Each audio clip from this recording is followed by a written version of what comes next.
Welcome to steno with Paras. Dictation start होगी 5 second बाद।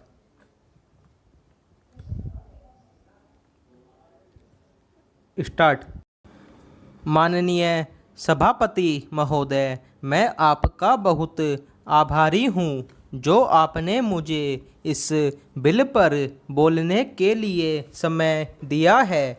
यह जो बिल सहकारिता समिति को एक समिति में भेजने का निश्चय किया गया है, जिस पर कल से बहस हो रही है, उस पर मैं आपके आदेश से कुछ कहना चाहता हूँ। श्रीमान, इस बिल को देखा जाए तो यह समझ में आता है कि यह कोई नया बिल नहीं है, बल्कि जो सन 1912 का कानून है उसी की लाइन पर बनाया गया है और कोई नई बात नहीं रखी गई है। पहला, श्रीमान, इसमें सहकारी खेती की बात रखी गई है। अगर यह कहा जाए कि यह कोई नई बात नहीं है तो गलत नहीं होगा। जहाँ तक सहकारी खेती का संबंध है तो उसकी तरफ जनता और विशेषकर किसानों का बिल्कुल कोई झुकाव नहीं है और उनका झुकाव न होने के कारण उन्होंने उसे उस सीमा तक नहीं अपनाया जितनी सरकार को आशा थी। श्रीमान, आपको मालूम है कि नागपुर कांग्रेस में यह प्रस्ताव पास हुआ है कि सहकारी खेती कराई जाए। पूरे देश में इस समय इसका जोर चल रहा है और इसको लाने के लिए न मालूम इसके कितने रुपए रखे गए हैं।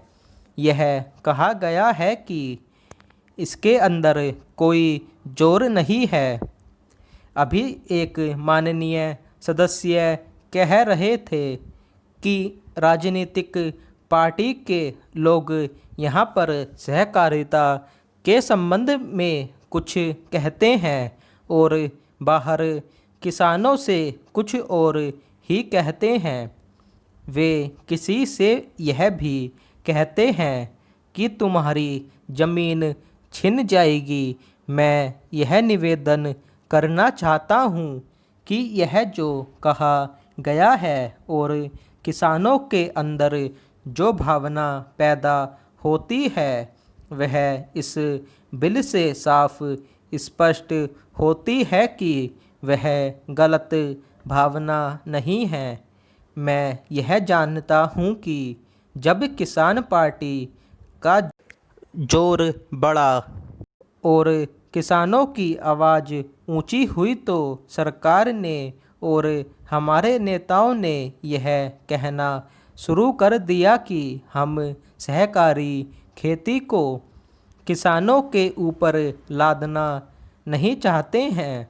बिल्कुल, यह तो किसानों की इच्छा पर है, लेकिन इसके साथ ही साथ एक बात मैं पहले भी निवेदन कर चुका हूँ और फिर भी निवेदन करना चाहता हूँ कि नेताओं का अपना विचार होना चाहिए। किसी सभा में जब यह कहा गया कि यह जो सहकारी खेती शुरू की गई है यह तो अंत में सामूहिक खेती की तरफ ले जाएगी,